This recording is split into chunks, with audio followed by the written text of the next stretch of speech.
Iran जंग का ऐसा खौफ, अमेरिका ने 3 में से 2 माइंस जहाज मिडिल ईस्ट से हटा लिए हैं। नमस्कार, आदाब, मैं हूं फरीद अली और आप देख रहे हैं TV9 डिजिटल। अमेरिका ईरान जंग के बीच एक ऐसा डेवलपमेंट सामने आया है जो लड़ाई के मैदान से ज़्यादा अमेरिका की रणनीति, आत्मविश्वास और मुस्तैदी पर सवाल खड़े करता है। जहां एक तरफ होर्मुज स्ट्रेट में हजारों माइंस बिछे होने की आशंका है, वहीं दूसरी तरफ यूएस नेवी यानी नौसेना ने अपने सबसे अहम माइन हंटिंग जहाज़ों में से 2 को अचानक इस इलाके से हटा लिया है। तो क्या ये एक रणनीतिक चाल है या फिर खतरे का लेवल अब अमेरिका के अनुमान से भी ज्यादा बड़ा हो चुका है? अमेरिकी नौसेना के 3 में से 2 माइंस खोजने वाले और माइंस को हटाने वाले जहाज मिडिल ईस्ट से दूर एशिया में देखे गए हैं, जिससे सुरक्षा को लेकर सवाल खड़े हो गए हैं। यूएसएस टुल्सा और यूएसएस सांता बारबरा को हाल ही में मलेशिया के पेनांग राज्य के नॉर्थ बटरवर्थ कंटेनर टर्मिनल पर खड़ा देखा गया। ये जगह बहरीन में उनके बेस से करीब 3500 मील दूर है। आमतौर पर ये जहाज मिडिल ईस्ट में तैनात रहते हैं और यूएस नेवी के 5th फ्लीट के तहत काम करते हैं। ये साफ नहीं है कि इन जहाज़ों को वहां से हटाकर एशिया क्यों भेजा गया। अमेरिकी सेंट्रल कमांड और इंडो पैसिफिक कमांड ने इस पर कोई जवाब नहीं दिया है।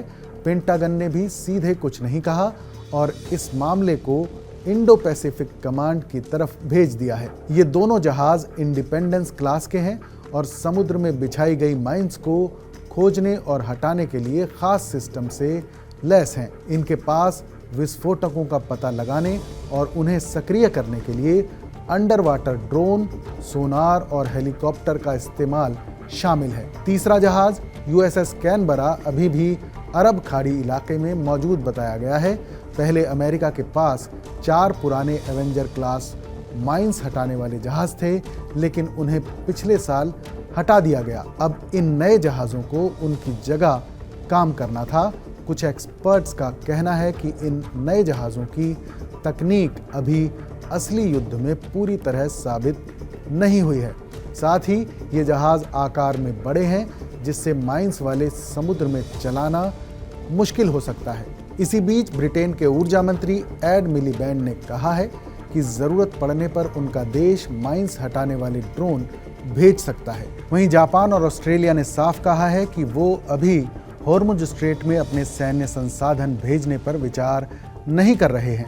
दरअसल अमेरिकी राष्ट्रपति डोनाल्ड ट्रंप ने शनिवार को चीन, फ्रांस, जापान, साउथ कोरिया और यूनाइटेड किंगडम से होर्मुज स्ट्रेट खोलने के लिए मदद मांगी थी। 28 फरवरी को अमेरिका और इजराइल की सैन्य कार्रवाई शुरू होने के बाद ईरान ने स्ट्रेट ऑफ होर्मुज से गुजरने वाले दर्जनों जहाज़ों पर हमले किए। इस वजह से ये रास्ता लगभग बंद हो गया है।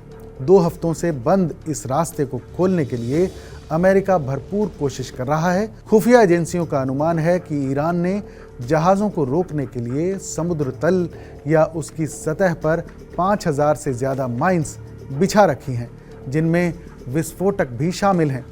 पिछले हफ्ते अमेरिका ने कहा था कि उसने माइंस बिछाने वाली ईरान की 16 छोटी बोट्स को तबाह कर दिया है। तो सवाल सिर्फ इतना नहीं है कि जहाज क्यों हटाए गए, सवाल ये भी है कि क्या मिडिल ईस्ट में बढ़ते खतरे के बीच अमेरिका अपनी ही रणनीति को फिर से रिकैलिब्रेट कर रहा है। और अगर ऐसा है तो इस जंग का अगला फेज और भी ज़्यादा अनप्रिडिक्टेबल हो सकता है। इस खबर पर अपनी राय हमें ज़रूर बताइएगा। बाकी देश और दुनिया की तमाम बड़ी खबरों के लिए देखते रहिए TV9 भारतवर्ष।